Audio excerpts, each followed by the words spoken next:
यस्य स्वयं स्वभावाप्तिरभावे कृत्स्नकर्मणः तस्मै संज्ञानरूपाय नमोस्तु परमात्मने। जय बोलो पूज्यपादाचार्य भगवान की जय। योग्योपादान योगेन दृषदः स्वर्णतामता द्रव्यादिस्वादिसम्पत्ता वात्मनोऽप्यात्मतामता वरं व्रतैः पदं दैवं नाव्रतैर्बत नारकं छायातपस्थयोर्भेदः प्रतिपालयतोर्महान् यत्र भावः शिवं दत्ते द्यौकियद्दूरवर्तिनि यो नयत्याशु गव्यूतिं क्रोशार्धे किं ससीदति ऋषिकजमनातङ्कं दीर्घकालोपलालितं नाकेनाकौकसां सौख्यं नाकेनाकौकसामिव वासनामात्रमेवैतत् सुखं दुःखं च देहिनां तथा युद्वेजयन्ते ते भोगारोगा इवापदि मोहेन संवृतं ज्ञानं स्वभावं लभते नहि मत्तः पुमान् पदार्थानां यथा मदनको द्रवै वपुर्गृहं धनं दारः पुत्रा मित्राणि शत्रवः सर्वथान्यस्वभावानि मूढस्वानि प्रपद्यते। उघडंच ठेवलं होतं, फक्त पुढं केलं होतं.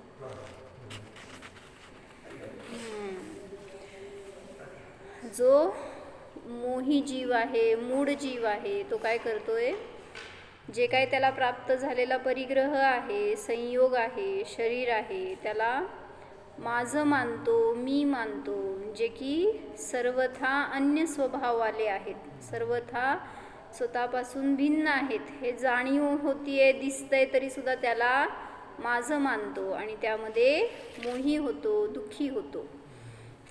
तर त्या दुःखाचा अंत करायचा असेल तर सगळ्या परिग्रहाला दूर करायचं. काय एका चेल्याला सांगितलं एका गुरूंनी, म्हणले काय स्त्री हे दुःखाचं कारण असतं. तर चेल्याने काय केलं माहिती का योगिताताई, म्हणला जगातून सगळ्या स्त्रियांचा नाश करून टाकणार मी. कसं करणार हो? ते म्हणला जगातल्या स्त्रियांना नाश केला तरी सुद्धा तुझ्यातली स्त्री नष्ट व्हायला पाहिजे ना. तू तुझ्या ज्ञानात धरून ठेवली असेल तर ती पण दुःखच देणार आहे, म्हणून त्यांना नष्ट करायला जाऊ नकोस. जे परिणाम अडकलेत स्त्रीमध्ये त्याचा नाश कर, तर तुझा उद्धार होणार, असं तिथं त्यांनी समजवलं. तसं कुठल्या परिग्रहाला दूर केलं म्हणून सुखी होणार आहे जीव, तर भाव परिग्रह सांगितला. द्रव्य परिग्रहाचा नाश करायचा नाही आहे, तर भाव परिग्रह जो आपण अंतरंगामध्ये धरून ठेवलेला असतो त्याच्याविषयी जे परिणाम अडकलेत त्याला मोह म्हटलं आहे. तर तो मोह नष्ट कसा होणार म्हणजे शका की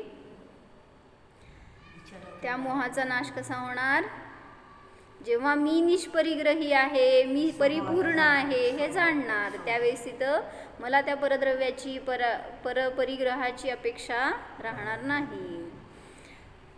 काल काय बघितलं होतं आपण, पुत्राविषयी मोह असतो. व्यामोही पुरुष पुत्र को अपना मानते है. कोणाला म्हणायचं पुत्र? जो कुळाला पवित्र करतो तो पुत्र. सांगितलं होतं ना काल, कुळाला पवित्र करतो तो पुत्र. आता कुळ काय सांगितलं? चैतन्य कुळ, चैतन्य स्वरूप हे खरं कुळ आहे. याला पवित्र करणारा पुत्र कोण? तत्वज्ञान जे काही जागृत झालं ना, तो खरा पुत्र, तो या कुळाला पवित्र करू शकणार. कोणाचा पुत्र आहे हो तत्वज्ञान? आहे का आपल्या पोटी तत्वज्ञान रूपी पुत्र? तर सांगायचंय की प्रत्येकाच्या ज्ञानात प्रगट झालेली ती विशुद्धी आहे. ते तत्व जे काही अवगत झालं त्याचा जन्म हा पुत्रजन्म म्हणला. आणि ज्याच्या ठिकाणी हे तत्वज्ञान प्रगट झालं तिथं नियमाने त्याचं चैतन्य स्वरूप त्याला स्वतःला प्रकाशित होणार आणि त्या स्वरूपाचं त्याची पवित्रता त्याला समजणार. तोच खरा पुत्र आहे असं सांगायला लागले.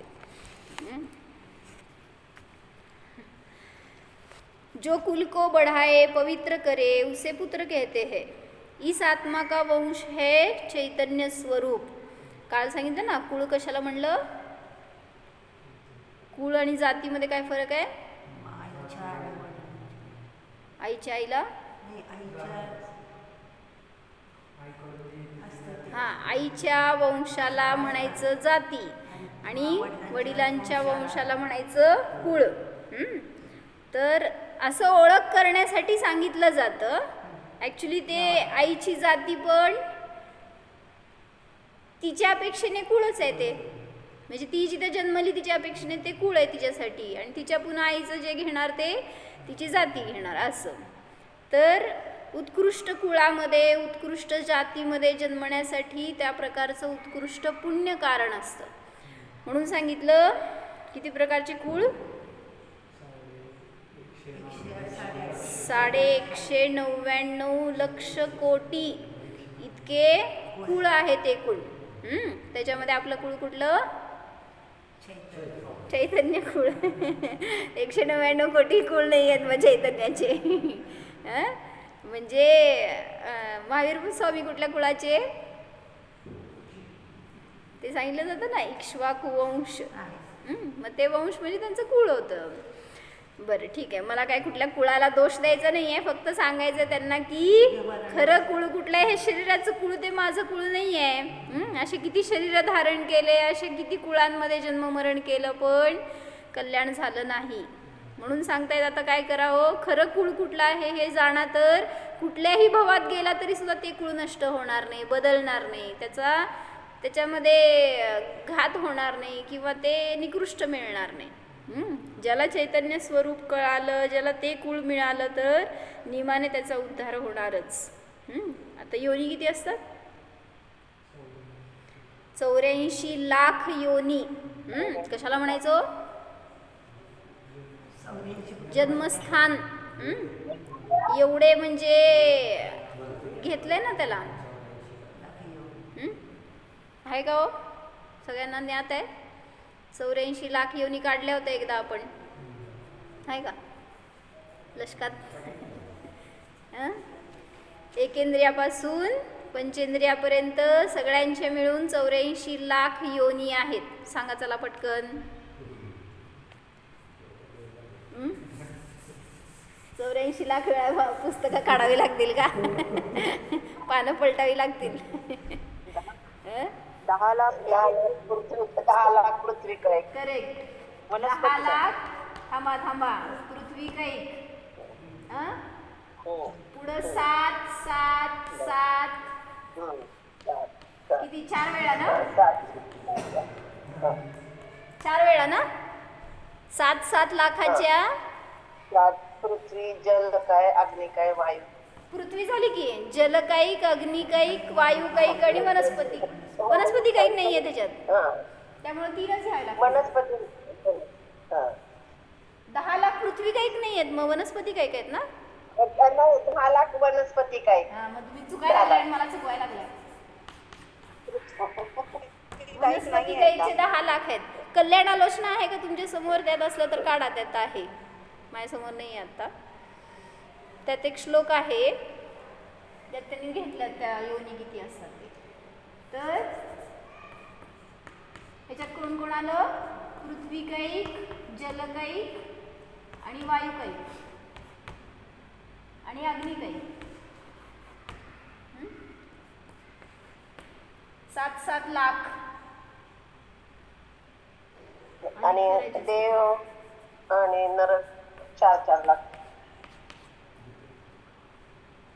देव थांबा की झाले का. पहिला तिर्यांचे पूर्ण करा की. तिर्यांची योनी किती पुढं. हे एकेंद्रिय झाले. द्विंद्रिय, त्रिंद्रिय, चतुरिंद्रिय. आता दोन इंद्रिय आहेत. दोन. हा, दोन इंद्रियाचे दोन दोन घेतले ना. किती घेतले? 2-2 लाख योनी घेतलेत ना. 2-2 लाख आहेत. 2-2 लाख. दोन दोन इंद्रिय 2 लाख, 3 इंद्रिय 2 लाख, द्विंद्रिय, त्रिंद्रिय आणि चतुरिंद्रिय. 4 इंद्रिय. आता पंचेंद्रिय तिर्यांचे सांगा. 14 लाख आहे. बरोबर. तुमच्या भरोशावर लिहायला लागले बरं का मी सगळं. पंचेंद्रिय तिर्यांचे आहेत हे. कुठं चुकला ना तर 84 लाख योनीमध्ये फिरावं लागणार आहे परत. मला शिक्षा. 14 लाख ना. अं? मनुष्याचे 14 लाख ना. मनुष्याचे पण 14 लाख येतात ना. मनुष्य आणि तिर्यांचे दोघांचे पण 14 लाख आहेत. मिळाली का मला? जरा कल्याण आलोचना द्या की, ऑनलाईन असलं तर काढून. कल्याण आलोचना. देवगतीचे 4 लाख, नरगतीचे 4 लाख. हा, 4 देव आणि नरक ना. हा. देव आणि नरक. पुढं मनुष्याचे किती राहिले? 14 ना. 14. करावं बेरीज पटपट पटपट बघू. 84 झाले का? कम्प्युटरच्या पुढे चाललाय काय तुम्ही? 7 चोक 28, 28 आणि 10 38, 38 आणि 6 हे आधी काय बरं का, आधी करायला पाहिजे. 6 44. 38 आणि 6 44 आणि 14 58. काय चुकलं का? 58 आणि 8 66 आणि 14. मग कुठं राहिले अजून? कुठं तर चुका लागाय तुम्ही मला. 28 आणि 10 38, 38 आणि 6 44, 44 आणि 14 58, 58 आणि 8 66, 66 आणि 14 84 नाही होत. 82 बरोबर. हा, मग 4 कुठले राहिले? मला दे ना कल्याण आलोचना आहे का? एक इंद्रिय के 1,52,000 और विकल 6 लाख है. हाँ, एक इंद्रिय के 1,52,000 अरु विकल 6 लाख है. सुर नरक पशु सब 1,12,000, मनुज 14 लाख है. सुर नरक म्हणजे स्वर्ग, नरक आणि पशु. मग पशूंना 4 इथं घालायचे आहेत का? 14 जास्त झालेत का? दे रे जरा बघू दे. देव नारकियांनी 12 नाही आहेत ते, मिळून 12 होते. 3 जणांचे मिळून 12 आहेत. बरोबर आहे, पण इथं काहीतरी कमी जास्त व्हायला लागलंय. जरा दाखवा की मला. त्यांनी ते एक इंद्रियाचे 52 सांगितले. 52 म्हटल्या ना. 1 मिनिट. नित्य निगोद आणि इतर निगोदचं राहिलं ना. नित्य निगोद इतर निगोद राहिले की तुम्ही विसरायला त्यांना का बरं? एक इंद्रिय के 1,52,000 लाख है.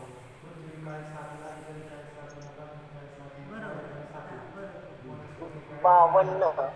5 7 28 आणि 10 38. झाले. पुढं 43 44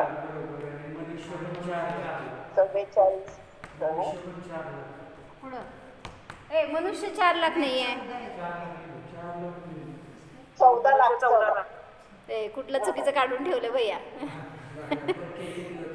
मला फक्त नित्य निगोद आणि इतर निगोदचे सांगा किती राहिलेत. राहिलेले इतर निघत आणि नित्य निघत. सोपं करायला लागलाय तुम्ही.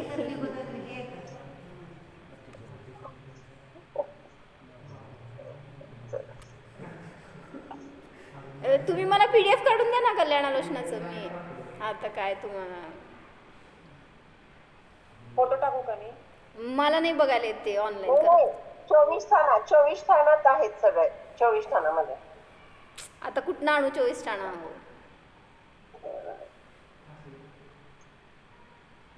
जावा घरचा अभ्यास करा. राहिलेले शोधून आणा आणि मला उद्या सांगा. तर सांगायचं ह्याला तुम्हाला 84 करायचे आहेत. 10 लाख आहेत का नित्य निघून? ओ मला फोन द्या तुमचा.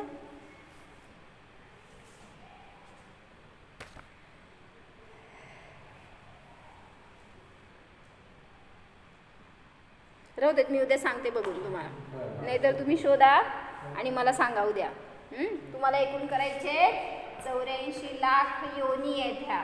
कशाला म्हणायचं? जन्माची स्थान आहेत ही. म्हणजे एक भावभासना करा फक्त की वनस्पती का एक जीव किती प्रकारच्या योनी, बरं का, फक्त योनी आहेत त्या, इतक्या प्रकारच्या योनी आहेत. तर हे वनस्पती का एक जीव क्वांटिटी सांगत नाही आहेत किती आहेत ते, तेवढ्या टाईपचे आहेत असं म्हणा. म्हणजे 10 लाख प्रकारची. किती भाज्या माहिती आहेत तुम्हाला? किती फळं माहिती आहेत? किती तेवढे असले बाहेर दिसणारे शोचे झाडं वगैरे सगळं मिळून तुम्हाला बघितलं तरी सुद्धा 1000, 2000, 5000 सुद्धा जाणार नाहीत. किती आहे तो? लाख. 10 लाख योनी आहेत. आणि परत त्याच्यामध्ये जन्मणारे एकेका टाईपचे वेगवेगळे किंवा अनेक एकेकामधले असे अनेक वनस्पती काही असं समजून घ्या. जसं इथं 4 लाख म्हणतात ना, योनीचे प्रकार आहेत ते, म्हणजे जन्माच्या स्थानाचे प्रकार आहेत.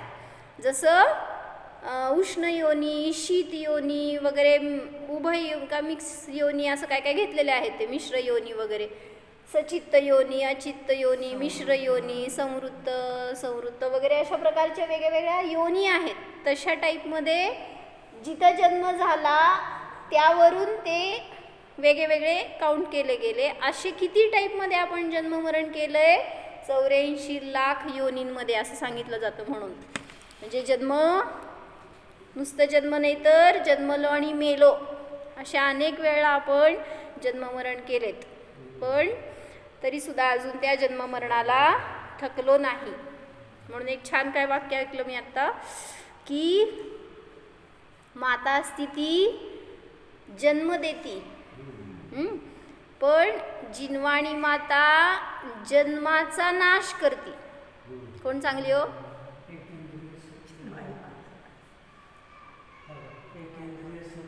हे चुकीचं आहे ते.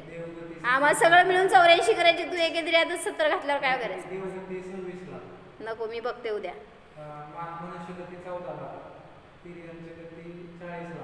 नाही रे, नाही असं नाही पाहिजे आम्हाला. ते श्लोक काढलं की तुम्हाला मिळेल, मी सांगते तुम्हाला नंतर बघून. ठीक आहे. काय म्हणत होते मी? माता. कुठली माता चांगली आहे हो? म्हणा मी चांगली आहे. जी माता जन्म देती ती वैरी असती उलट, आणि जी जन्माचा नाश करती ती प्रिय माता असती. कोण नाश करतो? तर जिनवाणी माता आहे ती आपल्या जन्माचा मरणाचा नाश करते अशी माता. परत सांगितलं माता कपडे घालती बालकाला, जिनवाणी माता कपडे उतारती है. म्हणजे तुम्हाला निष्परिग्रह बनवण्यासाठी मदत करते ती खरी माता. परत सांगितलं जी जन्मदात्री माता आहे ती मोही बनवती, मोही असती आणि स्वतः मोही बनवते. जिनवाणी माता कसं मोहाचा नाश करायचं हे शिकवते. घरातली माता घरात अडकवते किंवा घर बसवते. चांगली असते का नाही? हो म्हणते राज. जी घर बसवते किंवा काय म्हणायचं, घराचं सगळं चांगलं चुंगलं करून देते तुम्हाला, घरात अडकवते, ती घरातली माता. आणि जी जिनवाणी माता आहे ती घरापासून सुद्धा जी दूर करते, जी घराला दूर करते किंवा घरापासून मुक्त करते, ती खरी माता आहे. तर म्हणायचंय म्हणून की जो आपल्या घरातल्या मातेशी, जन्मदात्र्या मातेशी मोही होतो तो जीव पुन्हा पुन्हा तिच्याशीच जन्ममरण करत राहील किंवा वेगळ्या प्रकारांनी तिच्याबरोबर संबंध फेडत राहील. म्हणून सांगतायत की कोणी असू देत जगामध्ये, कितीही चांगला व्यक्ती असू देत, कितीही अनुरागी असू देत, द्वेषी असू दे, तरी सुद्धा त्यांच्याविषयी इष्ट अनिष्ट परिणाम करणं योग्य नाही. कुंद कुंद बालकाला मातेवर प्रेम नव्हतं का? होतं नव्हतं? मग द्वेष होतं का? समताभाव होता. बरं समजायला लागलं तुम्हाला त्यांचं. आपलं समजत नाही, त्यांचं समजते सगळं. म्हणजे किती त्यांच्या बोलण्यातनं किती छान समजते की तो बालक त्या मातेला सुद्धा वैरी बनवत नाही आहे, उलट तिला सुद्धा मार्गस्थ बनवण्याचा प्रयत्न आहे त्याचा, त्या बालकाचा. म्हणजे त्याला स्वतःला दीक्षा घ्यायची आहे कुंद कुंद बालकाला, तर तो त्याच्या मातेसमोर बसलेला असताना मातेला काय समजवतोय, मला आता पुन्हा दुसरा जन्म घ्यायचा नाही आहे, दुसऱ्या मातेला रडवायचं नाही आहे, असं मी कुठल्याही भवाभवात मला आता कुठल्याही मातेला आई बनवायचं नाही आहे, माता बनवायचं नाही आहे, असा हा माझा शेवटचा जन्म असावा, असे त्याचे विचार. आणि मग सगळं शेवटी ते मातेच्या संस्कारातनं चाललेलं त्याच्याजवळ, त्यामुळं फक्त एक स्टेप पुढं गेला होता मातेपेक्षा आता हा. आणि माता अजून येते बरोबर त्याच्या.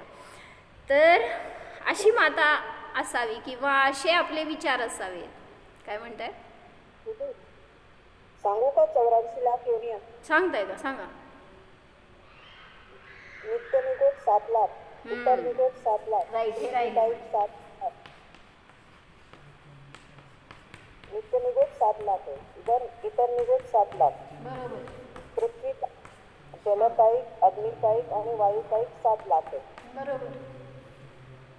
वनस्पती कायिक 10 लाख. बरोबर.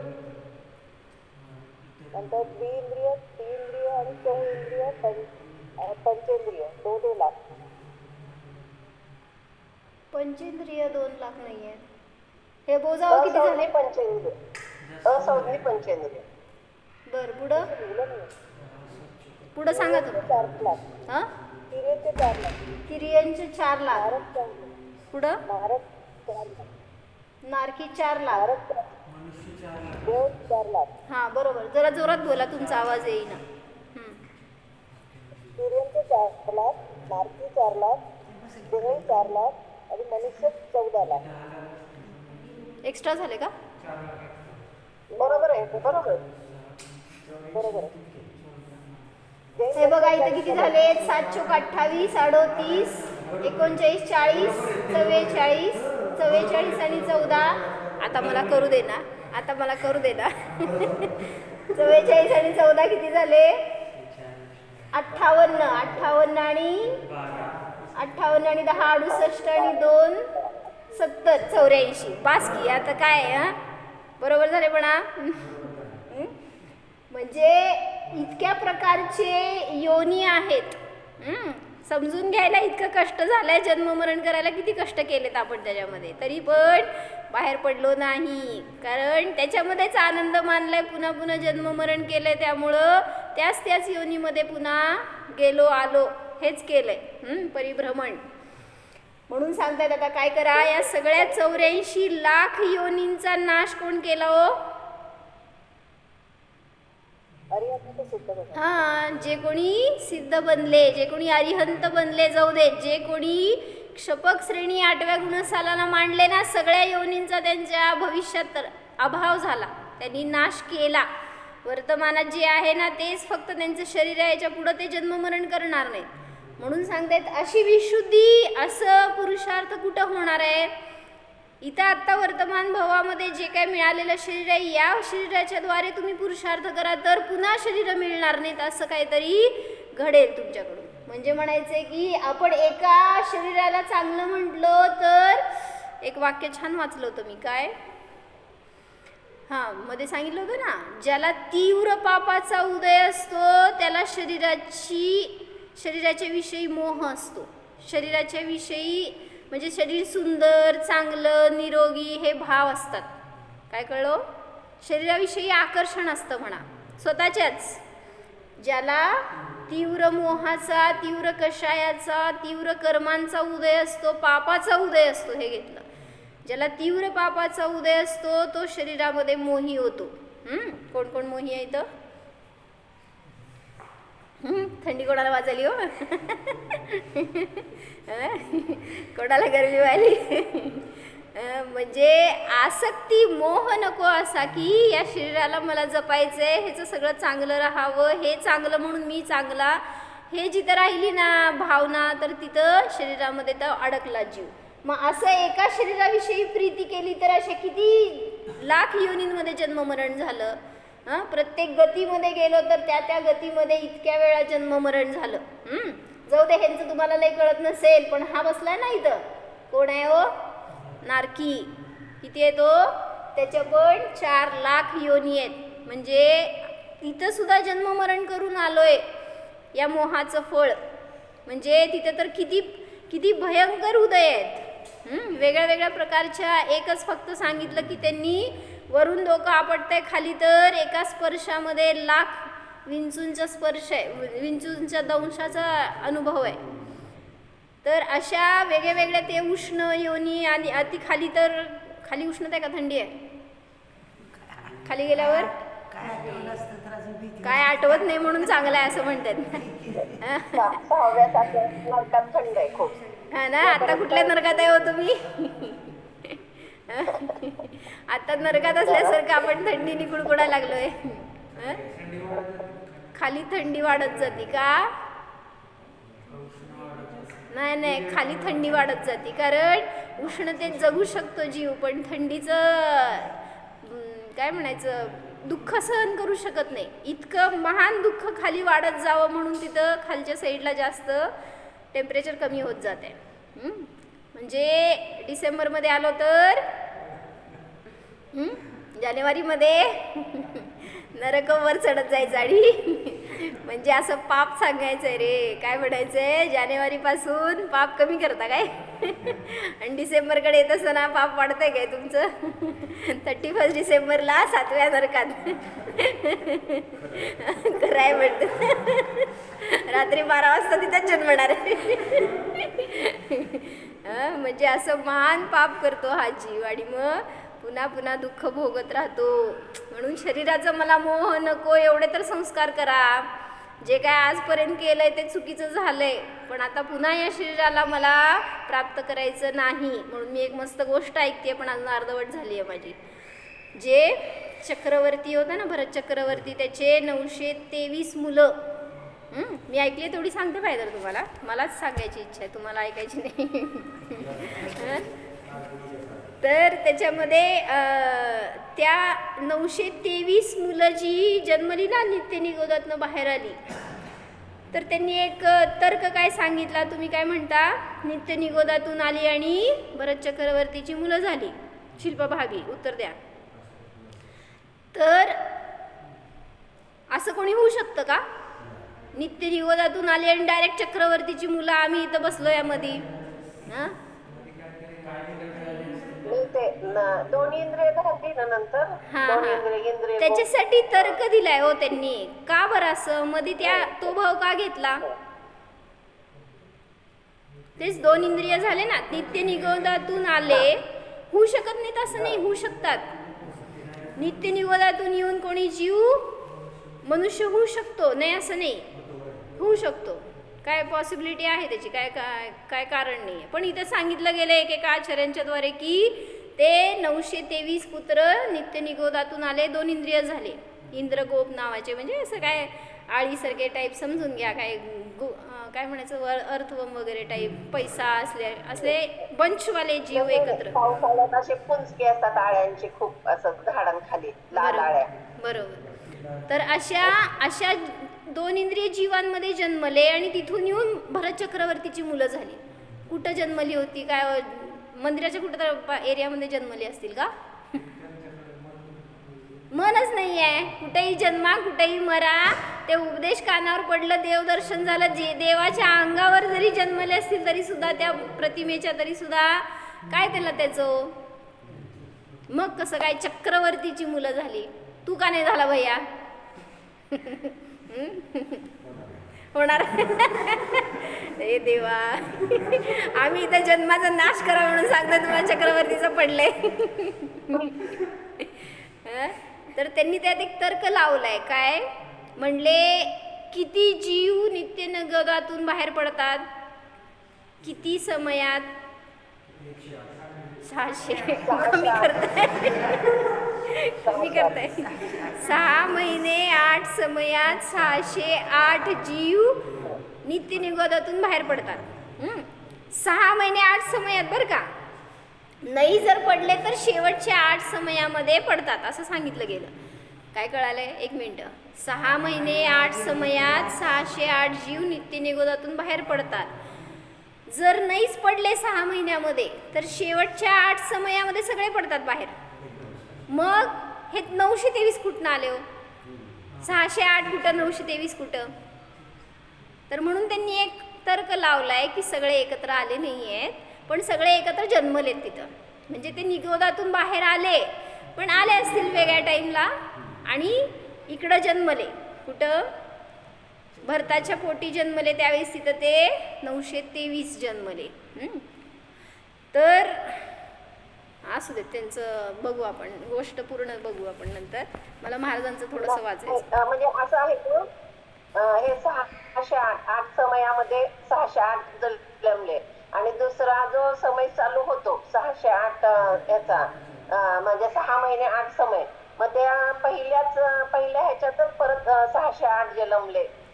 आता इतकं डिटेलमध्ये वर्णन सांगितलेलं नाहीये शास्त्रामध्ये, फक्त एक तर्क लावलाय की 608 जीव एवढ्या वेळात जन्मू शकतात, तर मागं पुढं जन्मलेले आहेत ते, आणि तसे एकूण 923 तिथं आलेत. एवढंच त्यांना सांगायचं आहे की एका वेळेस तुम्ही असं म्हणू शकत नाही की नित्य निगोदातून बाहेर आले, 2 इंद्रिय झाले आणि लगेच येऊन तिथं भरत चक्रवर्तीची मुलं झाली, असं नाही होणार. हां ठीक आहे. महाराजांचं थोडंसं छान वाचलं होतं काहीतरी, मी ते वाचते. वीरसागर महाराजांनी शुद्धोम डायरीमध्ये त्यांचं कथन चिंतन सांगितलंय. म्हणजे अशा योनींमध्ये जन्ममरणाचं कारण काय आहे हो? एक सांगितलं मोह, दुसरं सांगितलं संक्लेश. ते जे निगोदी जीव आहेत ते मरून मरून तिथंच का जन्मतात पुन्हा पुन्हा? तर सांगितलं प्रचूर संक्लेश असा शब्द येतो धौलामध्ये. बाकी इतर काय त्यांच्या परिणामांना आपण नापू शकत नाही. तिथून का बाहेर पडले हे पण तुम्ही सांगू शकत नाही. कुठल्या परिणामांनी बाहेर पडतात? तर फक्त म्हणलं कषायांची मंदता, एवढंच कारण आहे की ते निगोदातून बाहेर पडले. कुठलेही जीव असू देत, तुम्ही पण निगोदातून बाहेर आलाय, कसा आला हो?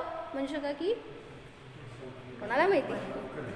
बस संक्लेशाची मंदता एवढंच म्हणायचं. पुण्य नाही आणि पाप नाही असलं काय तिथं डिफरन्सिएशनच नाही आहे.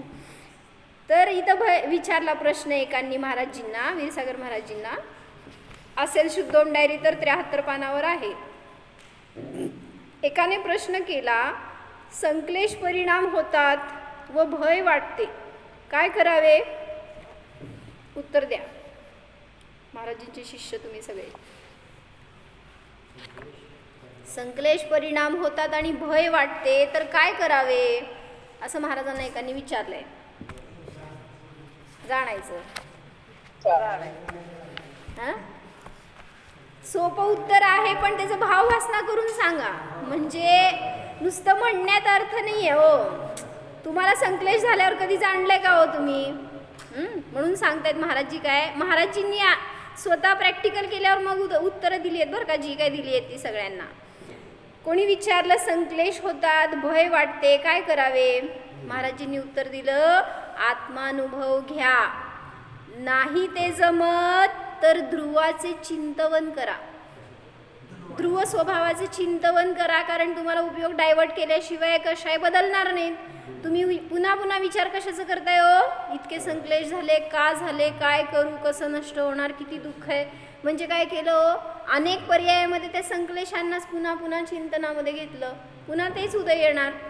म्हणून सांगतायत काय करा, ठीक आहे तुम्हाला शुद्ध भाव होत नाही तर शुभाचं अवलंबन घ्या. काय करणार शुभामध्ये? जे काय तुम्ही म्हणताय ना, मी शुद्ध आहे, मी बुद्ध आहे, मी एक आहे, ठीक आहे त्याचं तर अवलंबन घ्या. नमोकार मंत्र म्हणताना सुद्धा एकाग्रता ठेवा, ते सुद्धा शुभभाव आपल्याला पुढं सरकायला मदत करतील. म्हणजे संक्लेश संपायला हे नमोकार मंत्र सुद्धा कार्यकारी. अहो आपण पर्यायाचे चिंतवन करतो त्यामुळे संक्लेश होतात, ते सोडून द्या. कारण परमात्म्याचे चिंतवन करा. नाही जमले तर आत्मगुणाचा विचार करा. किती किती तुमच्या विचारांबद्दल विचार आहे महाराजांना. वस्तू स्वरूपाचा विचार करा. 6 द्रव्य काय आहेत, 9 पदार्थ काय, तत्व काय, ह्याचा विचार करा. त्याच्यातून थोडंसं आठवा. पुन्हा पुन्हा माहिती असलेली गोष्ट पण आठवलं तरी सुद्धा तिकडं अडकला ना उपयोग. जी क्रमबद्ध पर्याय आहे ती योग्य वेळी योग्य तीच प्रगट होणार. चिंता कसली करता? चिंता करून ती मागे पुढे करणे किंवा बदलणे तुमच्या हातात नाही. तुम्हाला संक्लेश का होत आहे तो? कारण शोधा ना. मला आता संक्लेश झालेत, हे कार्य आहे, तर त्याचं कारण काय हो? मला त्या क्रमबद्ध पर्यायाचा स्वीकार नाही आहे आणि त्यामुळं ती मागं तर व्हावी, पुढं तर व्हावी. काय कधी त्याचे फळला ढकलायचं पुढं थोडं अजून. आता मागं ओढायचं चाललंय काम.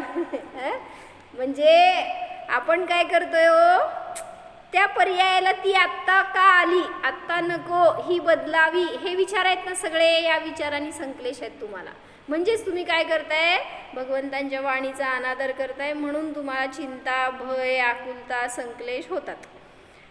चिंता करून ती मागे पुढे करणे, बदलणे तुमच्या हातात नाही. कोणाच्या हातात आहे? कोणाच्याही हातात नाही आहे. त्यामुळं स्वीकार करणे एवढाच उपाय आहे त्याच्यावर.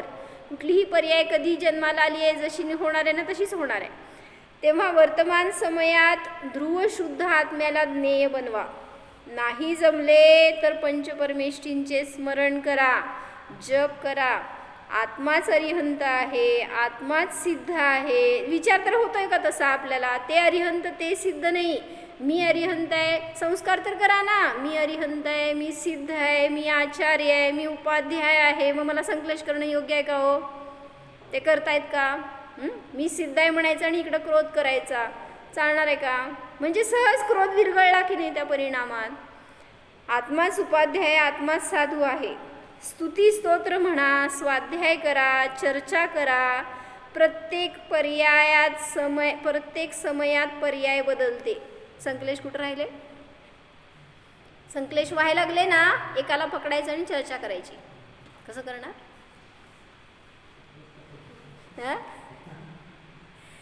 म्हणजे त्यात उपयोग राहू नये एवढा सावधानता ठेवा, हे सांगायचंय.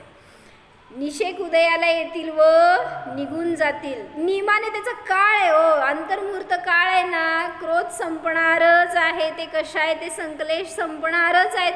फक्त तेवढा काळ तुम्हाला दम धरावा लागतो, म्हणजे धीर धरावा लागतो. पण तेवढंच नाही होत ना आपल्याकडनं. एवढ्याच समयात 4 समय समज असेल तुमचा अंतर्मुहूर्त, तेवढ्या काळात जर कशाय उदयाला आलेत, 4 समय राहू शकत नाही आपण शांत. कसले हो तुम्ही? आणि काय पुरुषार्थ करणार मोक्षाला जाताना 48 मिनिटं? म्हणजे म्हणायचं आत्ता पुरुषार्थ करा तेवढ्याच समयांना जिंकण्याचा. एवढ्या वेळासाठी स्थिर राहिला तर पुढच्या अनंत काळापर्यंत. म्हणून आम्हांनी सांगितलं काय, द्रव्यसंग्रहमध्ये आलेलं वाक्य, एका समयासाठी ज्यांनी धीरता धारण केली, धैर्य धारण केलं, त्याला अनंत वीर्य प्रगट होऊ शकतं. म्हणजे काय? अरिहंत दशा प्रगट होण्यामध्ये त्या एका समयाचं धैर्य कारण आहे. जेव्हा तुम्हाला असे तीव्र उदय असतात ना, त्या समयात थोडंसं धैर्य धरा, तर ती शक्ती, ते संस्कार, तसेच उदय तुम्हाला पुढं सुद्धा स्थिर राहण्यासाठी मदत करतात. निषेक उदयाला येतील व निघून जातील. आपण रत असल्याने त्यांच्याकडे उपयोग नाही. आपण स्वतःमध्ये रत झालो तर ते उदयाला येऊन निघून जात आहेत. जसं सांग, इथं बंद करून सगळं बसलंय, बाहेर थंडी वाढली आहे, काय झालं? असंच बसायचं सकाळपर्यंत. सूर्य उगवला की बाहेरची थंडी निघून गेली. तुम्हाला थंडी वाजली का? बसणार काय? बसतो म्हणते, बोल बच्चन म्हणते त्याला. तिथे इथं बसू नका, आत बसा. तर तसंच आहे ना. मग शरीराला ह्याच्या बाहेर बघताय तुम्ही, या शरीराला पण म्हणजे बाहेरच आहे. या शरीराला थंडी वाजते, आत गेलो तर कसली थंडी आहे मग? मग मुनिराज कसं करतायत साधना? असंच तर करतायत. जे काय चालू आहे ना बाहेर वातावरणात, ते शरीर त्याला फेस करतंय. मी थोडी फेस करतोय, मी तर जाणतोय. स्वतःमध्ये उपयोगरत झाला तर त्यांच्याकडे उपयोग राहत नाही, ते निशेक उदयाला येतील आणि निघून जातील. आपण आनंदात राहाल म्हणून कशाचीही फिकीर नको. राहिली नाही फिकीर, बनलो आहे फकीर, असं महाराज म्हणाले. सिद्धोहम म्हणून मी सिद्ध आहे असा अनुभव करा, तर ह्या सगळ्या योनींचा, संक्लेशाचा, त्या वंशाचा, कुळाचा, सगळ्या मोहाचा नाश होणार. आणि नाही केला तर पुन्हा पुन्हा त्याच्यामध्येच जन्ममरण करत राहावं लागणार. म्हणून जाणा. सांग प्रज्वल.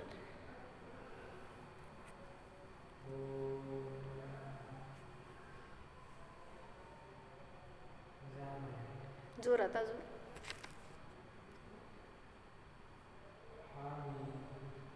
शुद्ध आहे.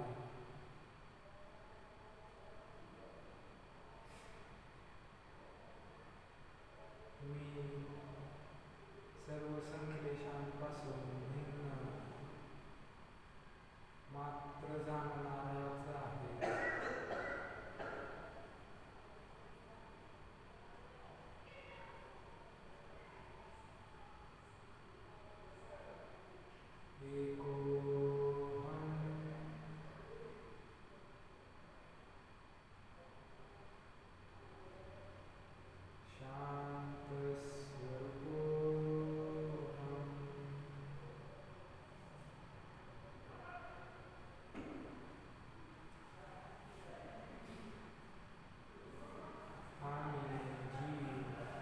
या शरीरापासून भिन्न आहे.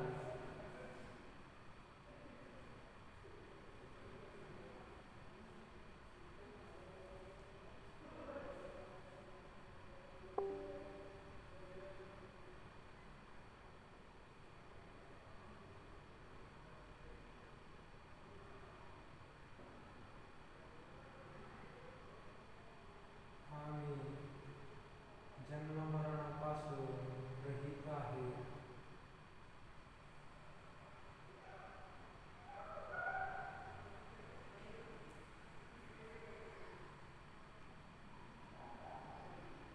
मी स्वयंपूर्ण आहे. निरपेक्ष आहे.